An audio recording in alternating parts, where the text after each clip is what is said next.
네, 주께서 맞아주시고 가장 좋은 것으로 입혀주시고 은혜의 길로 인도해 주실 것입니다. 귀한 찬양 감사합니다. 오늘 이 시간 사순절 첫 번째 주일인데 오늘도 변함없이 주 앞에 나와 예배하시는 모든 성도님들에게 약속하신 하나님의 은혜가 함께 하시기를 빕니다. 우리 옆 사람에게 이렇게 인사했으면 좋겠습니다. 사순절엔 말씀을 깊이 묵상하며 보냅시다.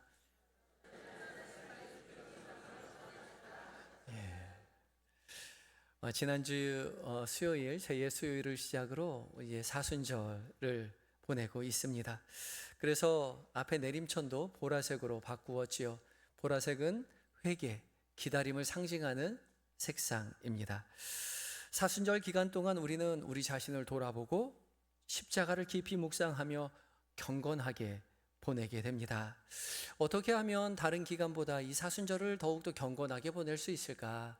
바로 말씀과 기도이지요. 말씀과 기도로 거룩한 삶을 살아갑니다. 이번 사순절에도 변함없이 한 말씀 한 기도 묵상집을 같이 묵상하려고 합니다.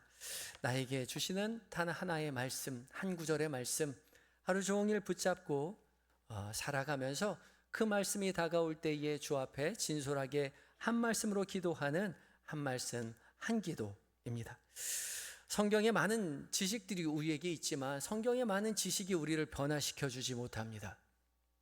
그것이 우리에게 말씀으로 들려질 때에 다른 누구도 아닌 나에게 들려주시는 음성으로 들려질 때에 한 말씀으로 충분한 것이죠.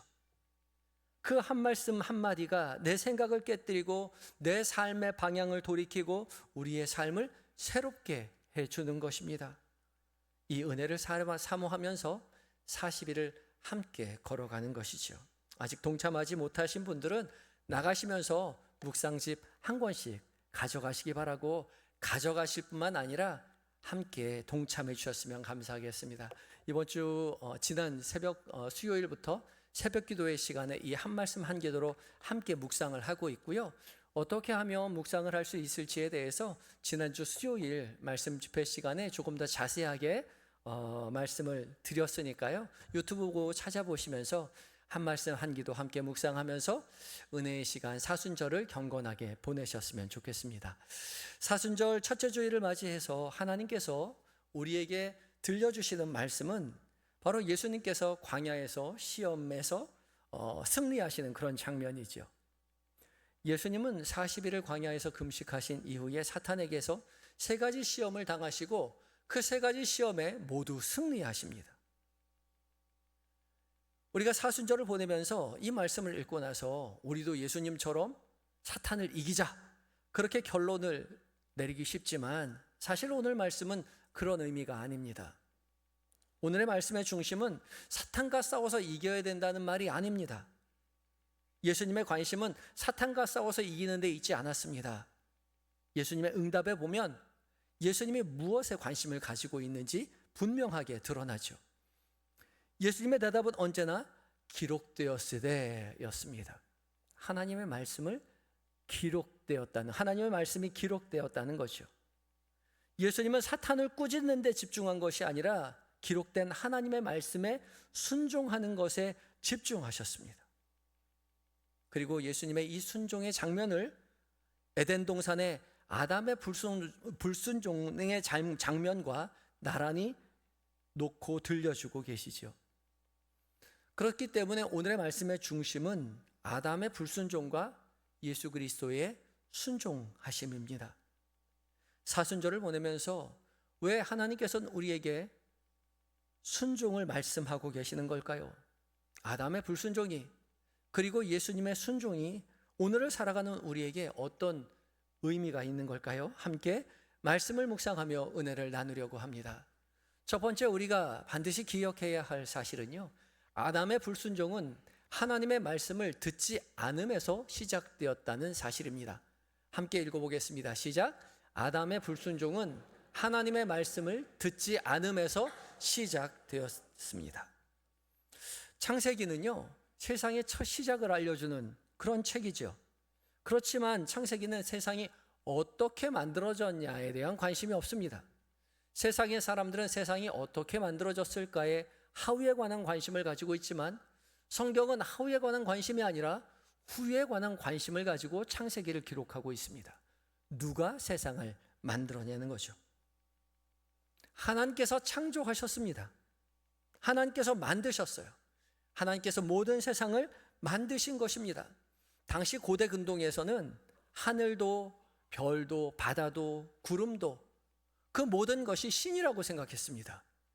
그런데 유독 이스라엘만은 이 세상 모든 것들은 하나님이 만드신 창조물이라고 그렇게 말씀하시죠. 그리고 하나님께서 이 모든 세상을 만드시고 그 안에 특별히 에덴 동산을 마련하시고 그리고 그 안에 사람을 세워두셨습니다. 15절 말씀인데요, 15절 말씀 함께 읽어봅니다. 시작. 여호와 하나님이 그 사람을 이끌어 에덴 동산에 두어 그것을 경작하며 지키게 하시고. 아멘. 여호와 하나님께서 모든 만물을 창조하시고 그 안에 에덴 동산을 만드셨는데 그 안에 사람을 이끌어서 그것을 경작하며 지키게 하셨다라고 말씀하고 있죠. 이끌어입니다. 의도가 담긴 단어예요. 하나님께서 일부러 아담을 이끌어 오셨어요. 목적이 있었습니다. 그리고 그 목적은 에덴을 경작하고 지키는 것이었습니다. 여기서 경작하다라는 히브리어는 아바드인데요, 아바드는 일하다라는 일반적인 의미를 가지고 있지만 신에 대한 봉사를 의미하는 단어로도 많이 사용됩니다. 그래서 구약에서는 섬기다, 예배하다라고 번역을 많이 해놓았습니다. 또한 그 다음에 지키다라고 번역한 히브리어는 샤마르인데요, 지키다, 보호하다, 보존하다라는 뜻을 가지고 있지만 이건 역시 율법을 지킨다라고 번역할 때 이 단어를 사용합니다. 그런데 더 놀라운 것은 이 경작하며 지킨다라는 이 두 단어가요, 성막을 섬기는 제사장의 사명을 묘사할 때도 그대로 사용된다는 점입니다. 그러니까 하나님께서 에덴 동산에 아담을 이끌어 에덴을 경작하고 지키라 말하였지만 그것이 단순히 농부의 역할을 맡긴 것이 아니라는 거죠. 아담은 에덴이라는 거룩한 공간을 맡고 있는 제사장적인 존재였던 겁니다. 풍요로운 에덴이라는 정원, 그것이 단순히 풍요로운 공간이 아니라 하나님께서 다스리시고 인간이 섬김이 있는 그 다스리심과 섬김이 만나는 성소와 같은 공간이 바로 에덴이었다는 겁니다. 그 일을 위하여 하나님이 아담을, 사람을 그 에덴으로 이끌어 주셨습니다. 그런데 무엇이 무너졌습니까? 아담이 하나님의 그 다스리심을 거부했습니다. 하나님의 말씀을 듣지 않았어요. 듣는다라는 히브리어 샤마는 그냥 듣는 것을 말하는 것이 아닙니다. 듣고 순종하는 거예요. 우리나라 말도 그렇죠. 엄마 말을 좀 들어 라는 말은 들으라는 얘기가 아니라 듣고 지키라는, 순종하라는 말입니다. 선생님 말씀을 잘 들어야지 라는 말 역시 마찬가지죠. 히브리어도 마찬가지입니다. 하나님의 말씀을 듣는다는 것은 하나님의 말씀을 듣고 순종한다는 것을 포함하는 것입니다. 아담은 하나님께서 맡겨주신 그 에덴을 경작하고 지키는 자로서 하나님의 말씀을 잘 듣고 하나님을 섬기고 하나님의 말씀을 지키고 순종하는 그 거룩한 공간에 머물러 있어야만 했습니다. 그렇지만 아담은 그렇게 살지 못했습니다. 뱀의 유혹에 빠져 하나님의 말씀보다 뱀의 말을, 자신의 생각을 더 기울였던 것이죠. 들었던 것입니다. 그 순간 성소적 공간이었던 에덴의 질서가 무너지고 말았습니다. 아담의 깊은 마음속의 변화를 5절과 6절은 이렇게 드러냅니다. 5절과 6절 함께 읽어봅니다. 시작. 너희가 그것을 먹는 날에는 너희 눈이 밝아져 하나님과 같이 되어 선악을 알 줄 하나님이 아심이니라. 여자가 그 나무를 본즉 먹음직도 하고 보암직도 하고 지혜롭게 할 만큼 탐스럽기도 한 나무인지라. 여자가 그 열매를 따먹고 자기와 함께 있는 남편에게도 주매 그도 먹은지라. 아멘.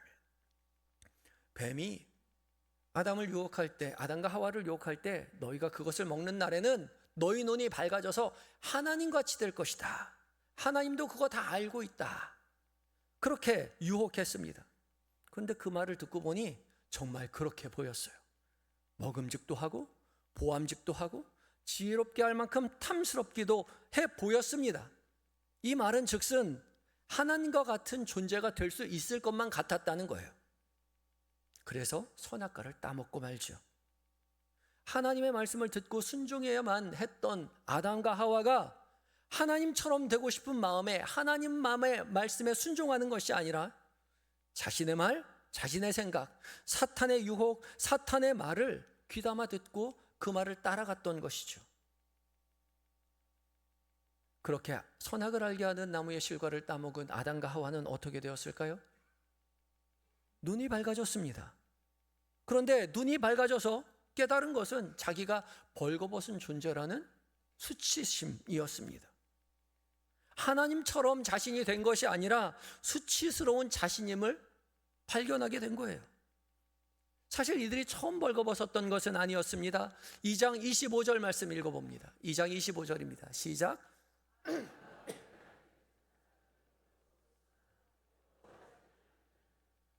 하나님께서 에덴 동산을 창설하시고 아담과 하와 두 사람을 지으셨을 때 두 사람은 이미 벌거벗어 있었습니다. 그러나 부끄러워하지 않았죠.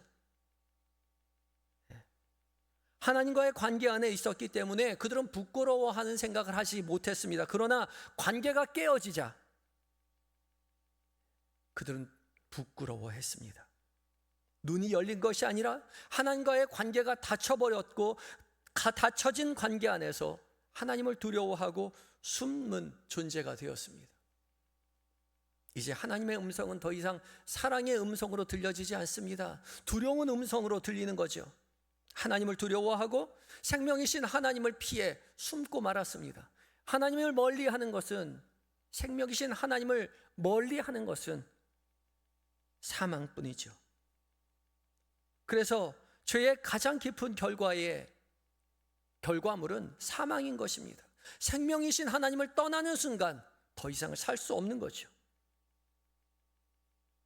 그렇기 때문에 죽음이라는 것은 단순한 육체의 소멸이 아니라 하나님과의 단절을 의미합니다. 그러나 하나님은 그 자리에서 사람의 생명을 빼앗지는 않으셨죠. 부끄러워하는 사람을 위해서 가죽옷을 지어 입혀주셨고 대신 벌을 주셨습니다. 여자에게는 임신하는 고통을 주셨고 남자에게선 땀 흘려 수고해야만 먹을 수 있도록 그런 고통을 주셨습니다. 그리고 흙에서 나왔으니 흙으로 돌아가는 인생이 되어라 라고 말씀하셨죠. 그런데 여러분 생각해 보세요. 부끄러움을 가리기 위해서 옷을 입고요, 아이를 낳을 때 고통을 당하고요, 땀을 흘려야만 먹고 살 수 있는 거요, 그거 우리가 다 하는 거잖아요. 그렇지 않나요? 우리가 일상적으로 살아가는 삶이에요. 옷 입고 아기 낳을 때 아프고 먹고 살기 힘든 거, 그거 다 일상의 삶이잖아요. 그런데 하나님 우리에게 그렇게 말씀하시는 거예요. 우리의 이 일상의 고통과 아픔이요, 사실은 자연스러운 게 아니라고요. 원래 하나님께서 창조하신 모습의 결과물이 아니라는 거죠. 하나님께서 처음 창조하신 세상은 수치도 없었고요, 두려움도 없었고요, 수고는 있었을지 모르지만 고통은 없었어요. 노동은 있었을지 모르지만 하나님의 저주는 없었습니다. 그러니까 우리가 이렇게 수고하며 살아가면서 나 왜 이렇게 힘들지? 왜 이렇게 어렵지? 나 왜 이렇게 아프지? 나 이렇게 살면 안 될 것 같아. 그것의 중심에 하나님이 있다는 거예요.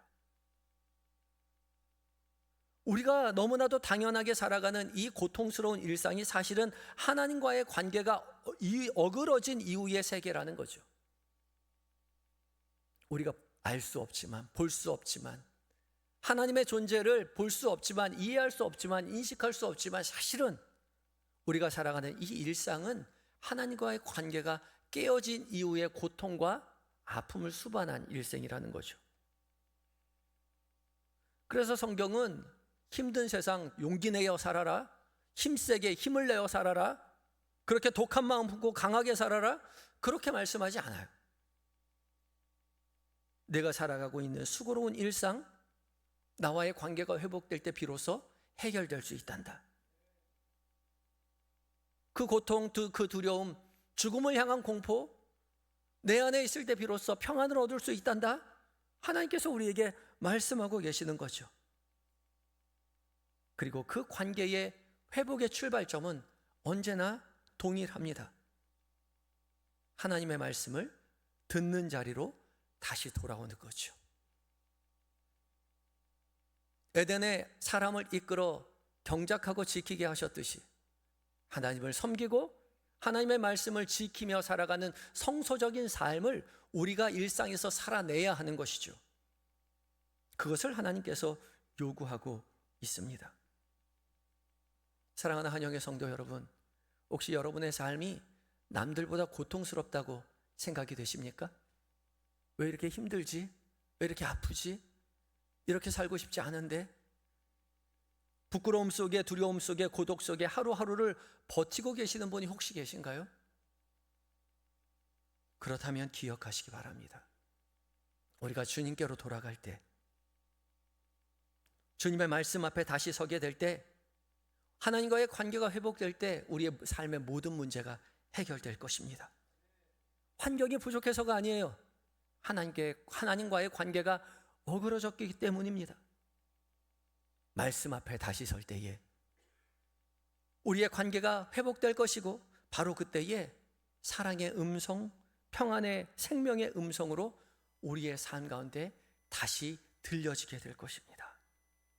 그 음성을, 그 생명을, 그 평안을 회복하시는, 그리하여 주와 함께 주께서 우리에게 허락하신 아름다운 세상을 누리며 살게 되시는 저와 여러분이 되시기를 예수 그리스도의 이름으로 축복합니다.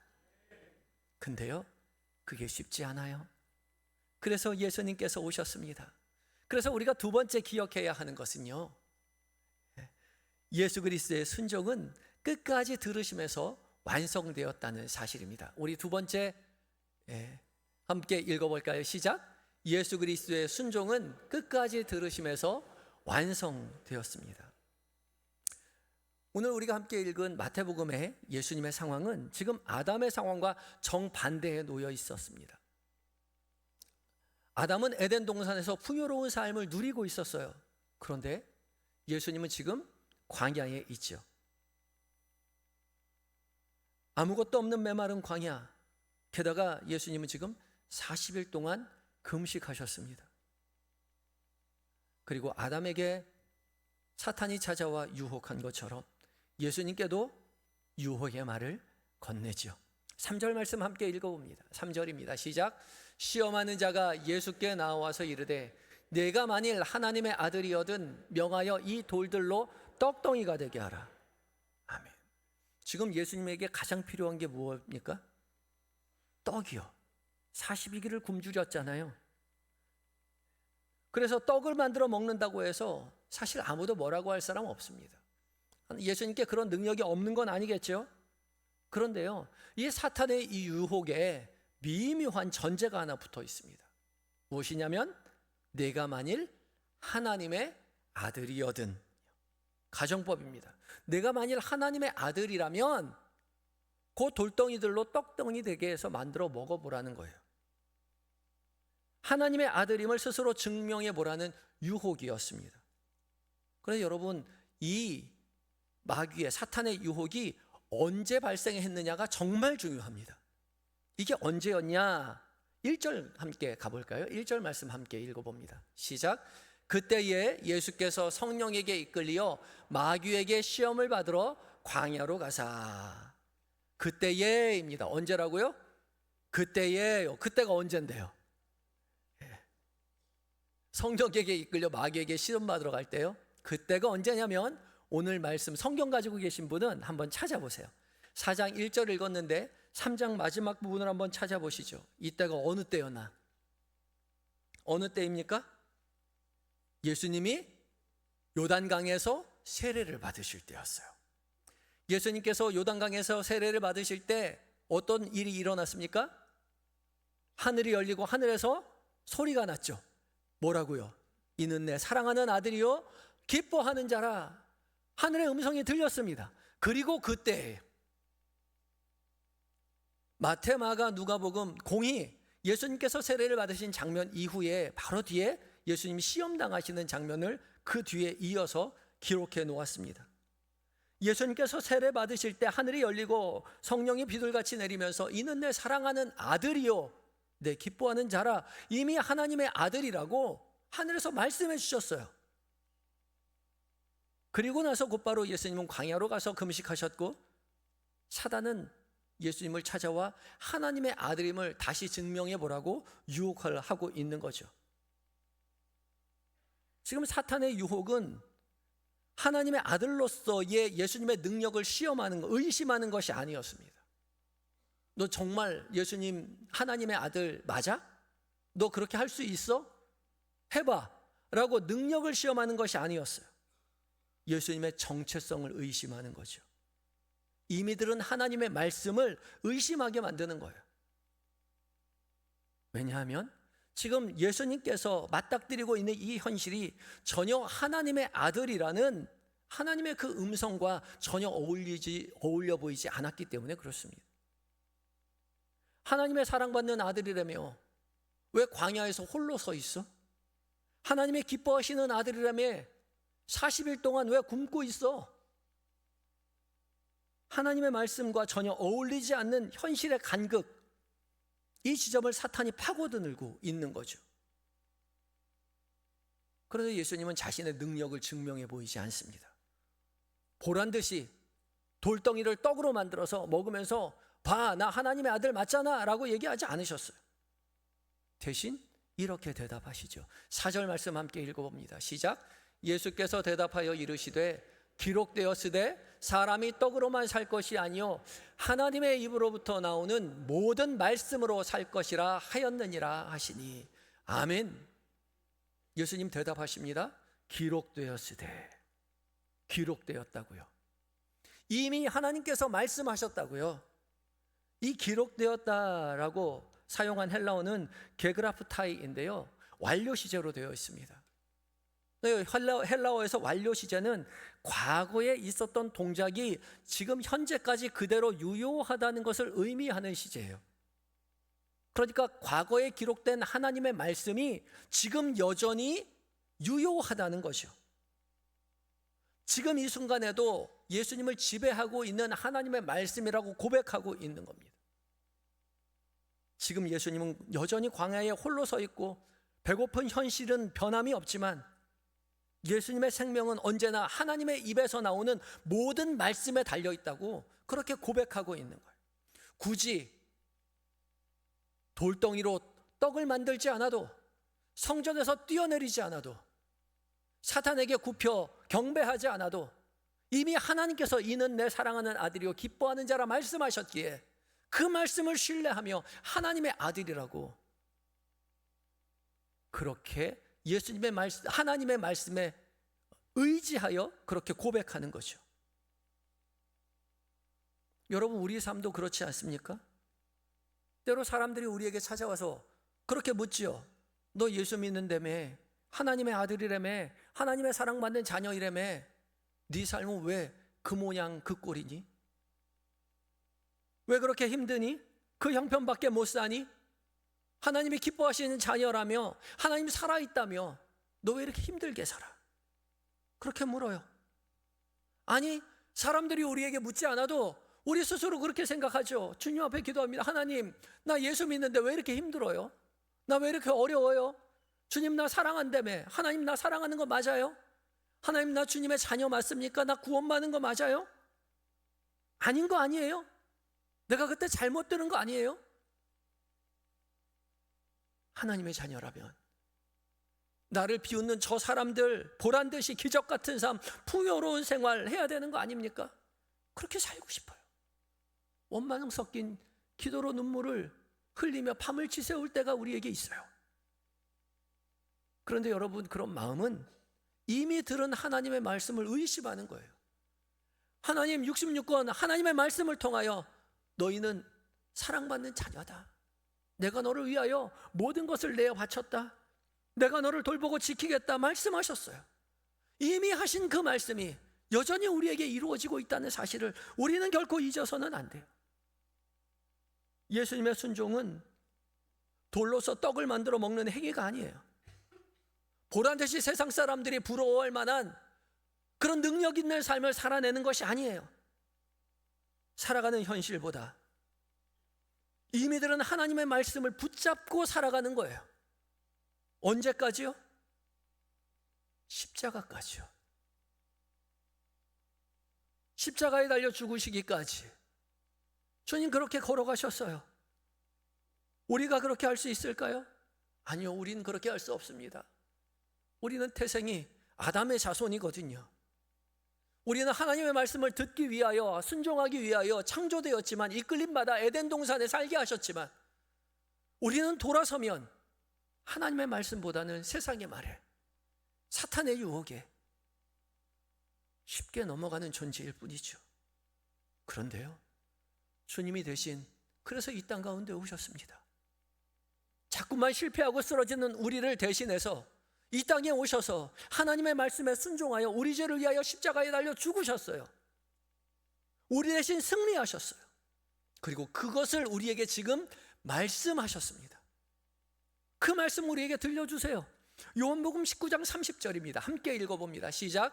예수께서 신포도주를 받으신 후에 이르시되 다 이루었다 하시고 머리를 숙이시니 영혼이 떠나가시니라.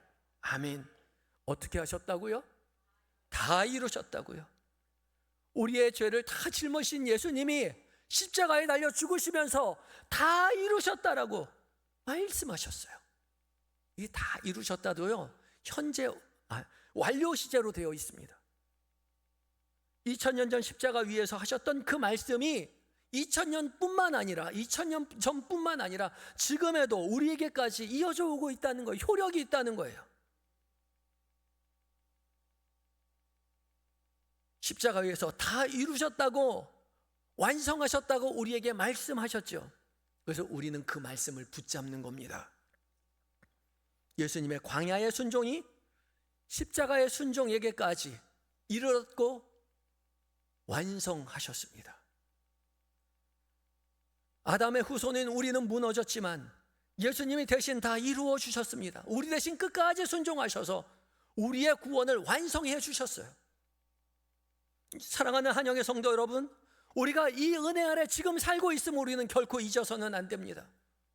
우리는 돌아서면 하나님의 말씀을 잊고 살죠. 세상의 말이, 현실이 더 크게 보일 때가 많습니다. 그때마다 주께서 우리에게 하신 그 말씀을 다시 붙드는 거예요. 이미 다 이루어졌다. 내가 승리하였다. 너는 이미 하나님의 사랑받는 자여다. 그 말씀을 붙잡고 살아가는 것입니다. 그래서 사순절은요, 우리의 결심을 강화하는 순간 것이 아니라 이미 완성하신, 순종하신 예수 그리스도의 십자가의 은혜를 다시 한번 붙잡는 겁니다. 사랑하는 한영의 성도 여러분, 우리는 돌아서면 주저앉는, 실패하는 존재들입니다. 저도 그래요.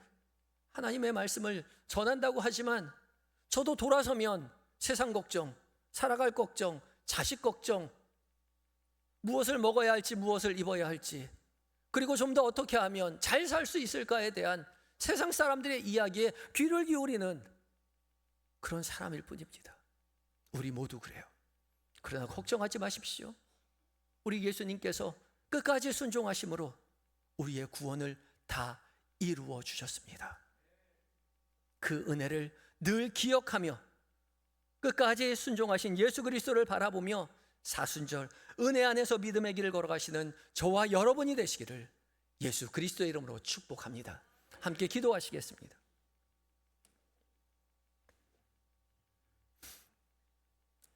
불순종한 우리를 대신하여 끝까지 순종하신 주님을 바라보게 하여 주시니 참으로 감사합니다.